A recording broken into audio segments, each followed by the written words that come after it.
gold loan branches, 32 those we are doing our operations.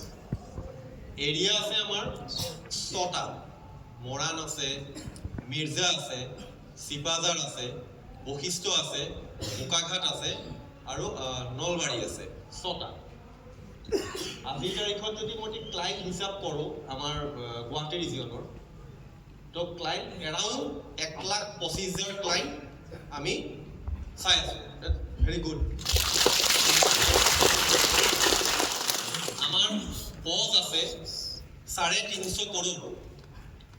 Interesting এটা fact তোমালোকক ক'ব বিচাৰিছোঁ, আমাৰ গুৱাহাটী ৰিজিয়নটো যেতিয়া when I take the responsibility of the Guwahati region, at that time I was appointed as a divisional manager.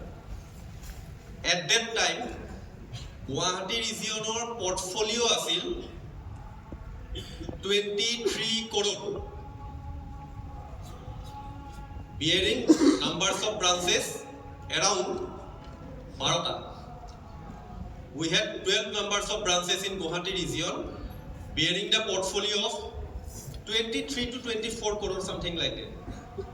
Tar pasot corona ahil, ka ahil, cab ahil, political issues all. We had dropped our portfolio very drastically at the level of like 11 to 12 crore. প্ৰত্যেকটো ব্ৰাঞ্চত 1 crore টকাৰো এটো নাছিল তোমাৰ পোৰ্টফোলিও দেই।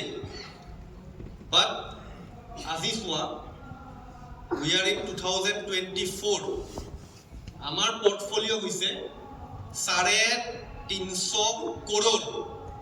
This is only because of your hard work, your dedication, your efforts, your contributions. Thank you all of you.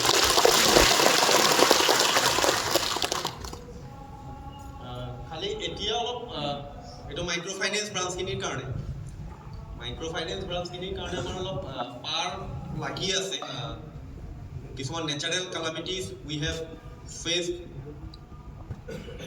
so তাৰ কাৰণে আমাৰ collection এফিচিয়েন্সিটো আমাৰ প্ৰথমতে 100% আছিল।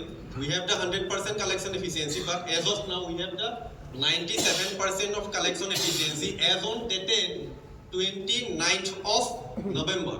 এই ডাটাটো 29th of November মই লৈছো। তো তেতিয়ালৈকে আমাৰ 97% আছিল। যোৱাকালি আমাৰ স্যাটাৰডে হ'ল, স্যাটাৰডে we have collected around 6 lakhs of area collections. So I think collection efficiency will be going to increase like 98%. 1% our collection efficiency increase hobo lage, and that's very good. Next paror kotha kom amar 29th of November lage dei amar parto kintu MTD eblaru micro finance branch kitai add korile। তাৰ পাছত যিখিনি GL branches আছিল, few GL branches like Golaghat, Kharupetia, Biswanath, আৰু এটা ব্ৰাঞ্চৰ কথা মোক ক'বলৈ বেয়া লাগিছে, সেই ব্ৰাঞ্চটো হৈছে বৰপেটা। ঢেকিয়াজুলি আৰু বৰপেটাটো ইয়াত আছে চাগে। ঢেকিয়াজুলি আমাৰ যদি ঢেকিয়াজুলি ব্ৰাঞ্চত আমাৰ 1 টকাৰ পাৰ আছে, এজন ডেট নাই। We have the zero ODI, I think. হয় নে? 1 টকাও নাই। বাট সেম টাইমত আমি ঢেকিয়াজুলি খুলিছিলো। ঢেকিয়াজুলি তেতিয়া আমাৰ ব্ৰাঞ্চ ওপেন কৰিছিল আমাৰ দিব্যজ্যোতি দত্ত আছে ইয়াতে। দিব্যজ্যোতি দত্তই আমাৰ তেতিয়া ব্ৰাঞ্চ ওপেন কৰিছিল। আৰু বৰপেটা 1 বুলি আমি এটা ব্ৰাঞ্চ ওপেন কৰিছিল দেই, পলিটিক্যাল ইস্যুৰ সময়তে। হেতু মই স্পেশাল এপ্ৰুভেল কৰোৱাই পিনে মইছো নাই, যি হ'ব দেখা যাব। যদি পাৰ হৈ যাওঁ বাচি গলো, যদি পাৰ নহওঁ মৰি যাম, হেতু ভাবি মই কৰিছিলো। তো সেই কাৰণে আজিৰ তাৰিখত চাগে ইমানখিনি মেন পাৱাৰ আছে আৰু ইমানটো পোৰ্টফোলিও আমি দেখিব পাৰিছো। সেই সময়টোত কোনো ব্ৰাঞ্চ খোলা নাছিল, ডিসবাৰ্সমেন্ট কৰিব মোক হাক দিছিল। প্ৰত্যেকটো মোক এনফিনৰ সাধনে কৈছিল যে no need to open the branches, no need to doing the ডিসবাৰ্সমেন্ট।